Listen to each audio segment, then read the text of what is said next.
एक भिखारी कैसे बनी करोड़पति, एक दर्दनाक कहानी की शुरुआत करते हैं दोस्तों। दरअसल ये होता क्या है, अचानक एक करोड़पति आदमी, एक बड़ा आदमी अपनी फॉर्च्यूनर कार से जा रहा था रोड पे। रास्ते पे चौराहे पे कुछ भिखारी महिला वहाँ पे भीख मांग रही थी। दोस्तों वहाँ होता क्या है, वहाँ पे ट्रैफिक बहुत लगा हुआ था, जाम बहुत लगा हुआ था। और वो आदमी बोला, थोड़ा अच्छा सज्जन आदमी थे, उन्होंने बोला कि ड्राइवर को कि ज़रा आराम से चलिए, ट्रैफिक बहुत ज़्यादा है। दरअसल दोस्तों वहाँ होता क्या है कि वहाँ पे बहुत सारी महिलाएं थी जो भीख मांग रही थी। वो लोग उनके गाड़ी के पास आती हैं, जैसे अमूमन आप देखते हैं रोड पे जैसे होता है। उसमें से महिलाएं दरवाज़ा खटखटा के नॉक करके मांगने लगती हैं। तो वो आदमी बहुत ही सज्जन अच्छा आदमी था, उन्होंने अपने पर्स निकाले और 1,000 रुपये 3 महिलाओं को दिए। जैसे ही थोड़ा सा भीड़ कम हुआ, वो आगे बढ़ने की कोशिश किए। तो वहाँ होता क्या है, एक और महिला आ जाती है, बोलती है सरकार हमको आपने नहीं दिया। वो जैसे ही उस महिला को देखते हैं, उनके होश उड़ जाते हैं दोस्तों। एक्चुअली होता क्या है, वो उन्हीं की एक तलाक शुदा धर्म पत्नी होती है। एक्चुअली कुछ टाइम पहले वो तलाक दिए रहते हैं, तकरीबन 3 साल पहले। वो देखते हैं तो देखते ही रह जाते हैं। तो फिर उन्होंने उनका भी परिचय पूछा, उस महिला ने उनका भी परिचय पूछा। मैं नाम लेना उचित नहीं समझता हूँ। तो हुआ क्या कि परिचय हुआ, मतलब ये कंफर्म हो गया कि यही लोग हैं। तो उन्होंने कहा कि आपकी ऐसी हालत कैसे हो गई, क्योंकि वो जब वो तलाक दिए थे तो उनके ऊपर 40 लाख का जुर्माना लगा हुआ था, पेनल्टी उनको देनी पड़ी थी उस आदमी को, उस महिला को देने के लिए। तो उस महिला के अकाउंट में उनको 40,000 रुपया देना पड़ा उसको, इतना जुर्माना लगा हुआ था। तो बोले आपके पास इतना पैसा दिया भी गया था और आप इतने ठीक ठाक घर से हैं, तो ये हालत कैसे हो गई। फिर आगे की कहानी दोस्तों बताता हूँ आपको। फिर उसके वो बोलते हैं ठीक है आप मेरे, वो बोलते हैं थोड़ा समय, मुझे बोलते हैं कि समय दीजिए मुझे। तो बोलते हैं आप मेरे गाड़ी में, कार में बैठ जाइए। बैठ के वो जब वो जाते हैं दोस्तों, तो होता क्या है, आगे एक होटल होता है। एक होटल में जाते हैं, पहले तो ड्राइवर को बुलाते हैं और उनके लिए सामान जो भी चीज़ें हैं, और उनका बोलते हैं आप एक फ्रेश होके आइए और आप कपड़े ले लीजिए, आपके पास जो सामान ना हो वो सामान ले लीजिए। वो सब सामान दिलाते हैं उनको,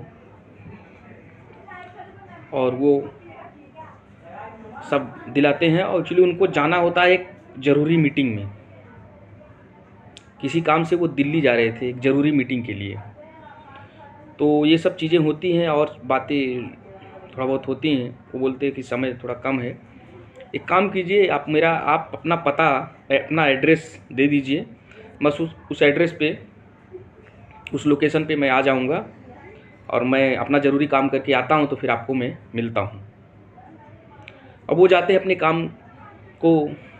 काम के लिए अपना काम पटाते हैं, एक दिन में अपना काम पूरा कंप्लीट करते हैं। कंप्लीट करने के बाद नेक्स्ट डे जब वो आते हैं उस एड्रेस पे, तो दोस्तों होता क्या है, उस एड्रेस पे वो महिला नहीं होती है। वो एड्रेस पे वो महिला नहीं होती है, उस पते पे। एक्चुअली वो अपने काम पे टाइम पे निकल जाती है, क्योंकि वो लोग का जो काम है फिर उस पर निकल जाती है।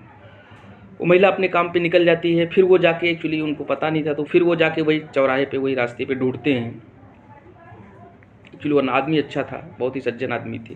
नहीं इतना कोई करने के बाद कोई क्यों करेगा फिर यार, नॉर्मली लोग नहीं करते हैं। आप कितना भी अच्छा करो उसके बाद भी नहीं करते हैं, वो तो चलो ठीक है आगे देखेंगे। वो जाते हैं वहाँ पे चौराहे पे ढूंढते हैं और वो मिल भी जाती हैं। फिर वो वहाँ से लेके आते हैं, वही वो महिला जहाँ रहती थी अपने एड्रेस पे, वो लेके जाती है वहाँ पे, अपने पते पे लेके जाती है।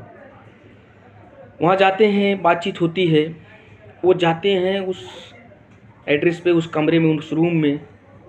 उनकी आंखें फटी की फटी ही रह जाती हैं दोस्तों। एक्चुअली होता क्या है, एक छोटा सा कमरा, टूटा फूटा, टूटा हुआ कबाड़ जैसा, उसी में वो अपना जीवन गुजार रही थी वो महिला। वहाँ देखते हैं कि उनकी एक फ़ोटो भी लगी होती है, उनकी फ़ोटो भी लगी होती है। तो वो पूछते हैं कि हमारा आपका तलाक तो हो चुका है, सब चीज़ें हो चुकी हैं, तो ये सब कैसे? तो फिर वो महिला बताने लगती है सब चीज़ें, अपनी स्टोरी।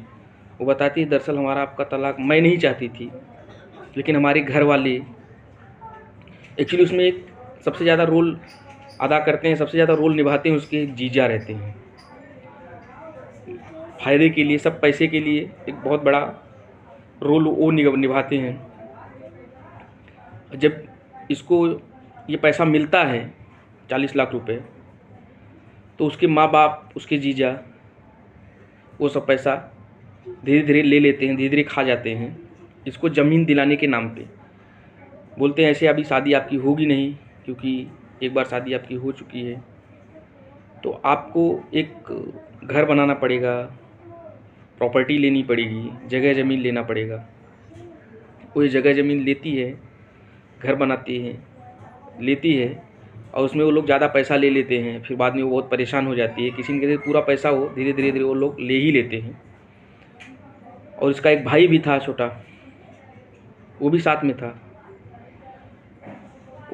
था, उसकी भी शादी हो जाती है बाद में। जैसे आप अमूमन आप देखते हैं समाज में चीज़ें होने लगती हैं, कहीं ना कहीं झड़प, ये चीज़।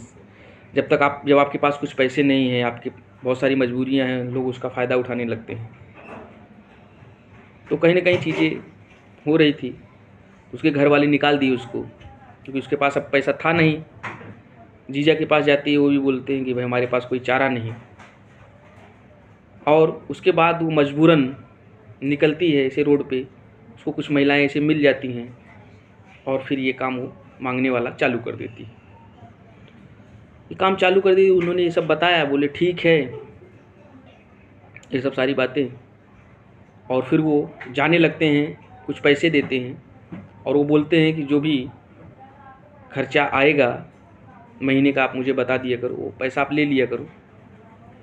वो बोलती है कि नहीं, अभी हम लोग क्या फिर से एक साथ नहीं रह सकते, क्योंकि क्या है, अगर ये तो मेरी रजामंदी नहीं थी, घर वालों को कहने के हिसाब से मैंने ऐसा कर दिया था, बट हमारे तरफ से कुछ ऐसा नहीं था। वो बहुत हाथ गोड़ जोड़ती है, बड़ा रिक्वेस्ट करती है, लेकिन वो बोलते हैं कि भी हाँ, कानूनी तौर पे और वैसे भी सामाजिक तौर पे भी हम लोग अलग हो ही चुके हैं, तो अभी क्या, और आपका जो खर्चा आएगा वो मैं दे दूंगा महीने का। और वो ज़्यादा कुछ बोल भी नहीं सकती थी, लेकिन वो बहुत रिक्वेस्ट की। उसके बहुत रिक्वेस्ट करने के बाद, और उनके उनके माताजी भी बहुत परेशान रहती थी अपने बहू के लिए, ये भी बात था।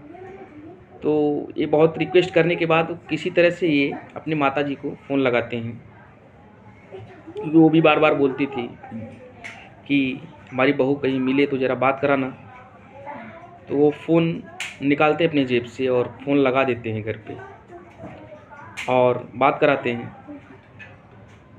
सब कुछ होने के बाद वो लोग आपस में बहुत ज़्यादा टाइम तक बात करते हैं, बहुत सारी चीज़ें हुई रहती है, घटनाएं, वो सब वही डिस्कशन होता रहता है।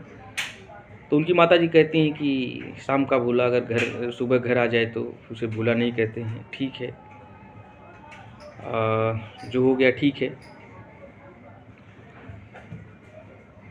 इसीलिए कहा जाता है दोस्तों, किसी के बहकावे में आकर आप अपने घर मत बिगाड़िए, अपनी चीज़ों को समझिए, अपना फ़ायदा नुकसान समझिए। किसी के बहकावे में आकर आप कुछ मत कीजिए। दुनिया बहुत स्वार्थी है, जब उनका स्वार्थ पूरा हो जाएगा ना, फिर आपको निकाल देंगे। ये दुनिया की रीति है।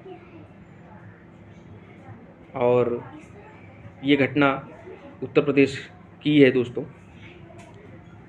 तो बाद में वो अपने घर पे उनकी माताजी के कहने के हिसाब से वो घर ले आते हैं। बाद में फिर वो लोग रहते हैं साथ में। अपनी माताजी से कहते हैं यही महिला थी जो कि हमको 40 लाख रुपए भरवाई थी जुर्माना, आप इनको कैसे फिर से एक्सेप्ट करेंगे, कैसे स्वीकार करेंगे। कहें ठीक है, गलती इंसानों से होती है, हो गई गलती, नहीं मालूम था इसको। कुछ अच्छे नेक लोग होते हैं जो माफ़ कर देते हैं, लेकिन किसी की चढ़ाई में आके, किसी के बहकावे में आके ये सब नहीं करना चाहिए। अपने दिमाग और अपनी बुद्धि से अपना काम करना चाहिए। फ़िलहाल दोस्तों इतना ही, फिर मिलेंगे एक दूसरे कहानी के साथ। धन्यवाद।